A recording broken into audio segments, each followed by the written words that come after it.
And welcome to another episode of Plooza. My guest at this time is actress Jennie Malone. Jennie, welcome to Palooza. Thank you so much. Thank you for having me. You're welcome. For those watching and future watching, Jennie is an actress and has been seen in the movie Wrong Turn that came out in 2021. Also in the film Dark Waters and Our Scripted Life. So if you haven't checked out those films, make sure to go ahead and check them out now. So that is our plug segment.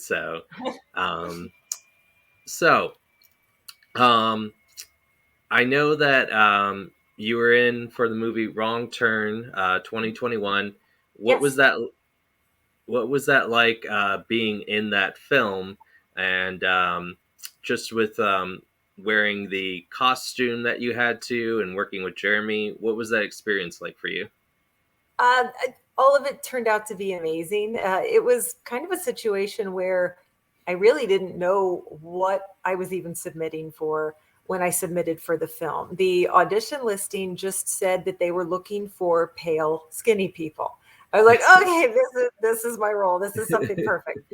So I submitted for it and heard back the next day that I had been chosen for it, but I still didn't really know what it was. And it had a working title. It was not called Wrong Turn. At the time, it was called The Foundation. So I really had no clue what it was. Um, and we had been told through messages that we were going to be wearing some interesting makeup. And then we received another message that we were going to be kind of scantily clad. It asked if we were comfortable with filming in underwear and that we pretty much had to be comfortable with that or would need to pass on the role. And I had just played an exotic dancer a couple of months before in the film Our Scripted Life. So I felt like it was in the shape to be able to do it. So yeah, I went ahead and said yes. And I didn't actually find out until I was on set that it was a new Wrong Turn film. Oh wow, nothing like finding out right in the present day moment what you're doing. Yeah, and honestly, I was not into the horror film genre before being involved in this. And I didn't even know what the Wrong Turn series was. When I heard people whispering, "This is the next Wrong Turn film," and we're very excited about it. And I remember saying to one of the other people I was working with, "What's the Wrong Turn series?" So I had a lot to learn once I got involved in this, and did actually go back and watch uh, uh, the first series to see what it was. But this movie, which is technically the seventh one in the series, it really is starting the story over and going a completely different way. So it's not even called Wrong Turn 7. It's just back to the title Wrong Turn. And, kind of starts the same way on the Appalachian Trail, but then the story just completely diverges, and it's not the characters from the first six movies anymore. It's a completely different story. And that's what's good about it is you're not trying to add to something that's already established, because it's Right. hard to keep the continuity in the story, after several films have been released. Uh-huh. Um, so because of that film and the other films, then you kind of got introduced to the convention scene, um, and signing autographs for fans. What has that been like for you? And is there anything that they specifically bring for you to sign at these shows? Doing the shows has been a completely different experience for me also. And, not having been involved in the horror genre before this, I didn't know that horror cons really existed. I knew of Comic-Con. I didn't know anything about horror cons. And my friend Jeremy Ambler, who was also in Wrong Turn, is the person who got me involved in doing those. So I've been doing them for about a year or so now, a little over a year. And they've kind of blown my mind a little bit. It's just not something I had experienced before because I had never actually even been to a Comic-Con or anything like that. I just heard of them. So, being in this place where there's so many horror fans and having people come up that have been fans of the Wrong Turn series since it started in the early 2000s. It's been really cool getting to know them and hear their thoughts on the new movie versus the old series. And it's kind of a divided camp where some people are, super old Wrong Turn and aren't thrilled with the direction the new one has gone. But then there's other people who've said that they like the new one the best out of the series. That it's just different than the other ones. So meeting all different kinds of people has been definitely one of the best parts. And in terms of things that they ask you to sign, we have had some people come up that have previous Wrong Turn merchandise. But I mean, one thing I like signing are Wrong Turn shirts, just because it's kind of cool to sign something that somebody might be wearing. But I also had one situation where there was parents and a little girl who came up. Little girl that was probably under 7 years old, Right. uh, and they had her pick out a picture that she wanted to have signed. So I had all my pictures laid out on the table, and they're all in the scary makeup except for my headshot. So I asked her, do you want a pretty picture or do you want a scary picture? And she said that she wanted a scary picture. And I made it out to her, and then her mom said that said to the daughter and to me that they were going to use that picture. They were going to hang it up in her bedroom to scare away the monster that lives under her bed. And the daughter agreed with her that I would be there to Aw. scare away the monster under her bed. And I just thought that was the cutest thing. So that's probably my favorite thing that I've ever signed was for that little girl. But in terms Aw, of merch, the shirts are kind of fun. definitely. Um, and I haven't seen any of them, so it makes me wonder if like it first came out when the film came out for those shirts, or if they came out later, through the franchise series. There are new shirts. Jeremy actually was able to get those, but there are old ones too. I'm not sure who the makers are of any of them, though. But the ones that we have at with us are the newer ones. Okay. All right. Uh, Very cool. Um, so, as I've read your bio, and I know that you are also a singer. Yes. Um, so, is there a certain style of singing that you do, or are you kind of like do it all? Or is there a certain genre? The bulk of my career, acting career, has actually been spent in musical theater, not in film. Film has only been a more recent thing for me. I've worked all over the country at different theaters, doing musical theater primarily. And so, of course, that musical theater, classical music, classical voice, that's probably my first love. But in recent years, I've gotten much more into singing contemporary Christian as well.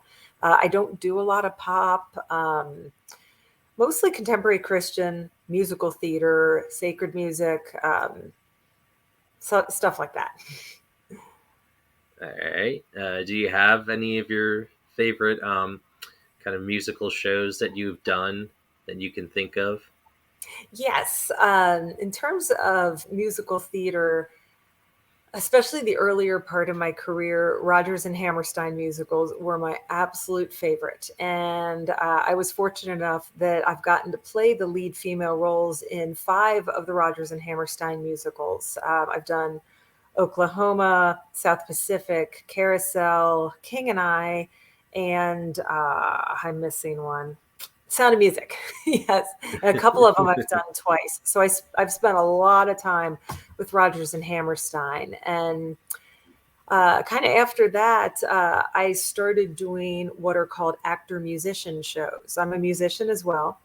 And there's a whole genre of musical theater where the actors play the instruments themselves on stage while doing the singing and the dancing, the acting, all the things. So we're also playing the instruments. And I've done a lot of the tribute shows um, in musical theater, the Hank Williams show, the Johnny Cash show. Those are my two favorites of the tribute ones I've done. I've also done the John Denver show.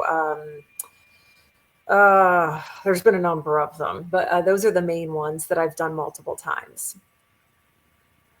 It's great. I've also, because that's my background is theater and then Oh, film. okay, I didn't know that. Yeah. And I did a promo for South Pacific for our theater group, and I know originally I had somebody do the voiceover, but then they gave out the wrong contact information, so then I had to do the voiceover Uh, for it and splice it and put it together. mhm. Um, which I think is just that was a really good experience. But yeah, it's always good with Rogers and Hammerstein. I've always enjoyed South Pacific as well as Carousel. So Yeah, yeah. I love classic musical theater. Definitely a revivalist with musical theater. One thing for me that has been maybe not difficult, but interesting with kind of crossing over from musical theater world to film is that musical theater is very instant gratification. You get up on stage, you do your 2 hour show, you bow, they clap, you can see that you're making the audience happy, which is something that I love about theater. And then you go home. Film, you get there, you wait for a while, you get into wardrobe and makeup, you wait for a while, you shoot a scene, you wait a while. So it can turn into a 14-hour day that's a lot of hurry up and wait. And especially when I did my very first commercial, which was a Nike commercial years ago, um, I had not been exposed to that before because all I had done was theater. I was actually at the beginning of my theater career, but I'd done theater in high school and college, and um, I was used to it just being, you just do it, cha, you're done. And yeah, I was kind of miserable that first commercial that I did, and I didn't do any commercial or film for years after that first one because I didn't think I liked it because of all of the sitting around and waiting. But I kind of came back around to it several years ago. I was feeling a little bit burnt out and kind of just wanted to be doing something different, and saw some auditions online for some film projects. So I just decided to try it and see what I thought of it again after, having not done it in a number of years. And now I'm much more interested in the process of film. So I really like watching what's going on the set, not just worrying about what I'm doing or when I'm going to get to do something, but watching everyone else's jobs and watching the other actors and just really taking part in the whole, trying to take in the whole experience instead of just worrying about what my thing is going to be in it. definitely. It's one of those things like you just get kind of like a new layer and understanding the more you do it Hmm. through the process, and it can be very challenging the first time you do it. It Yes. it was for me from going from the musical theater background and improvisation to the first two movies I did were both horror films, uh, Okay. and so uh, I know that the one that I did, I had to play somebody that was very evil, Oh, and I kind of had this perception of the character, and then they wanted me to do like a 180 and do something, completely different, than I had done and rehearsed, and that came to that improvisation background. So, right. um, do you find that sometimes that maybe you had an idea going in that you were going to read or do this, and then they asked for something different, and then you have to 180 and circle and present something else? I think I've run into that more in theater auditions than in Hmm. film. I've done a number of live film auditions, but a lot of things I've done have also been submissions. So you just kind of send in what you've got, and sometimes there's been a callback with reading sides. So I haven't had to do a lot of improv when it comes to film auditions, and honestly, I'm not a big improv person. I told you before doing this that I'm even nervous just talking off the cuff like this. I'm definitely a script person. I like to be super prepared, know all my stuff beforehand. So making things up on the fly has never been one of my strongest suits. It's something that I work on. And as a musician, I've worked a good bit over the past several years on, doing more improvising on the piano, just because I was a classically trained pianist where you're always following the music. I did competition playing when I was growing up, and you had to play everything perfectly off of the page or points were taken off. So I kind of came up doing things exactly off of a page and not making up my own thing. So improving is something I've really had to work on over the years. Yep, you're very much like me. I prefer a script. I have the character. I'm ready to go. Yes. um, Definitely, and more skilled at the piano than me. All I can do is play Jaws. That's the only thing I can play on the piano, and it's just hitting the keys, da da da da. And that's that's really it. Because I remember when I was a child, I used to play that, and the music teacher would tell me to stop.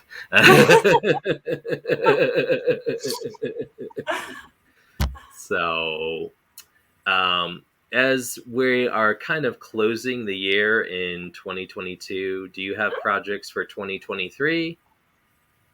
I do. One thing that I am super excited about that will be coming up probably in the late spring. We don't have an exact shoot date yet, but I'm going to be playing an alien in Greg Sestero's new movie Forbidden Sky. Ooh, And if you don't know who Greg Sestero is, he played Mark in the movie The Room with Tommy Wiseau. So he does his own films, and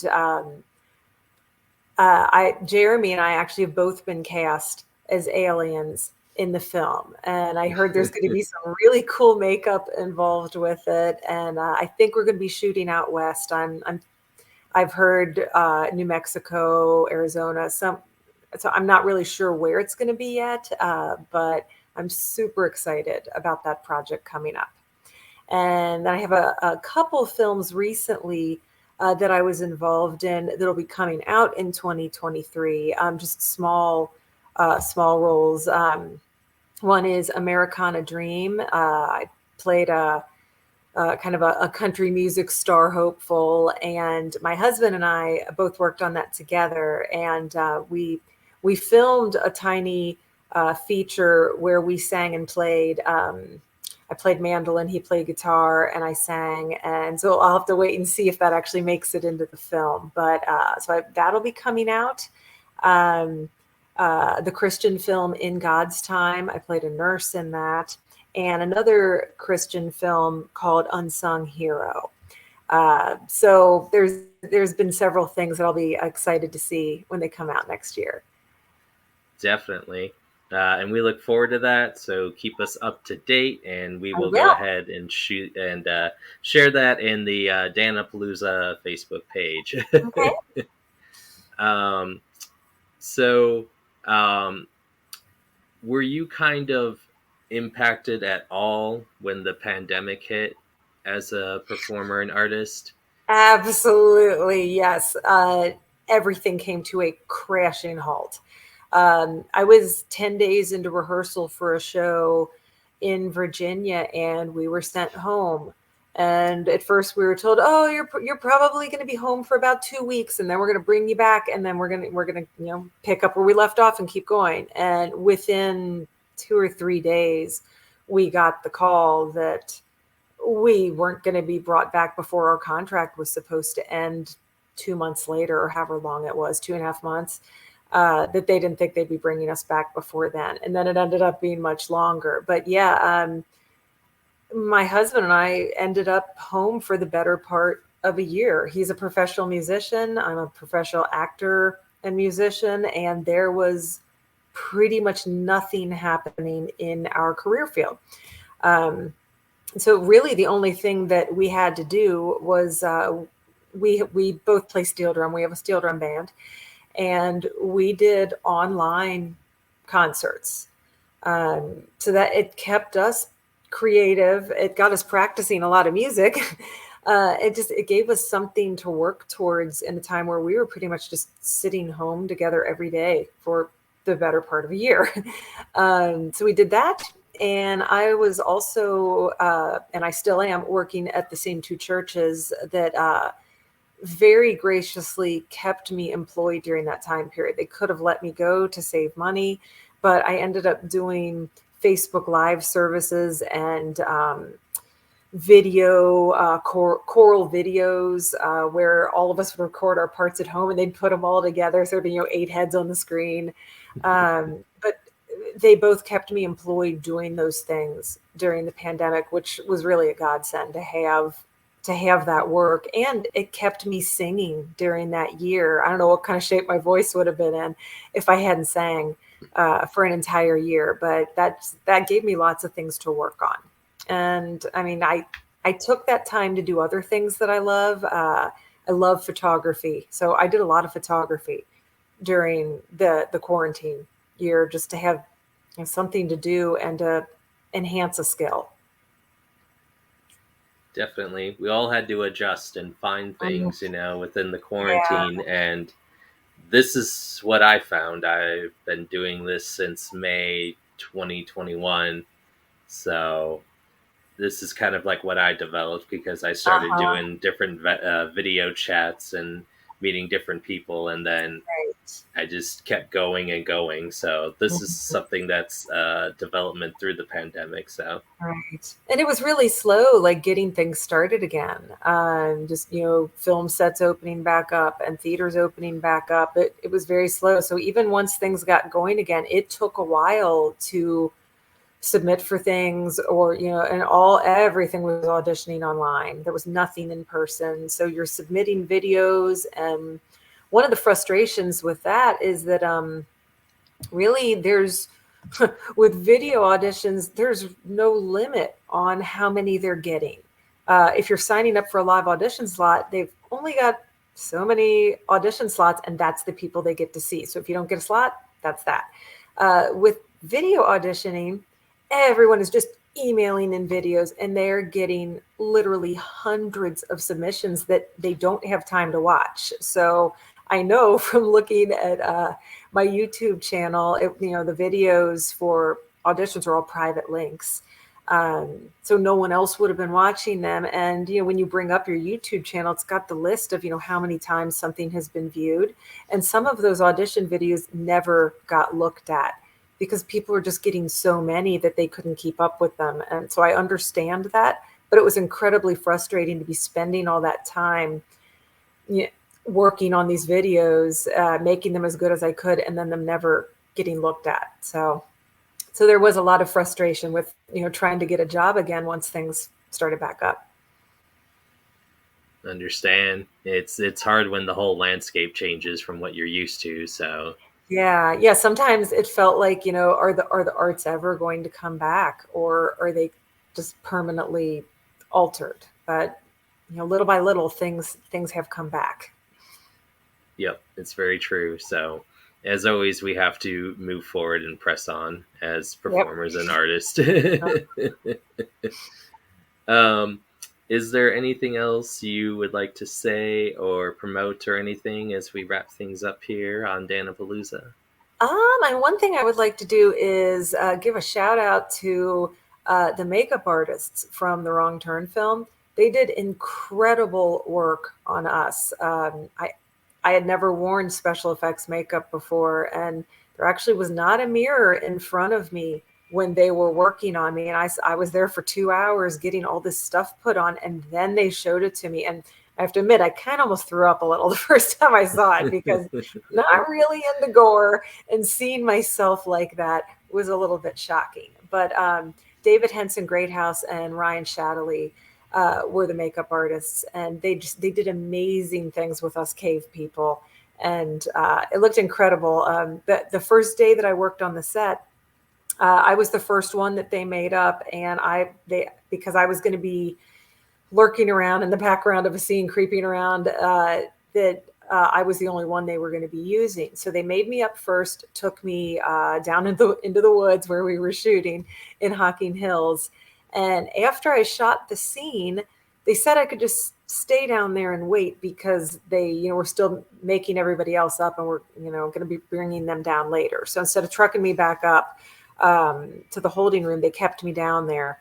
And I just got to watch the other scenes that were being filmed. So, I was just kind of quietly standing around in the background, and I scared multiple people accidentally because a crew person would be standing there watching the scene being filmed, would turn around, and this thing that was me was behind them and just quietly standing there looking disgusting. And they had not seen any of us made up like that yet. So they just weren't expecting it. And it was kind of fun because I'm not normally someone that scares people. All right. Well, that's going to go ahead and wrap it up for this episode of Dana Palooza. I'd like to thank my guest, actress Jennie Malone. Everybody, stay tuned. Next guest will be musician and pro wrestler Brian Hardy. Everyone, take care and have a good night.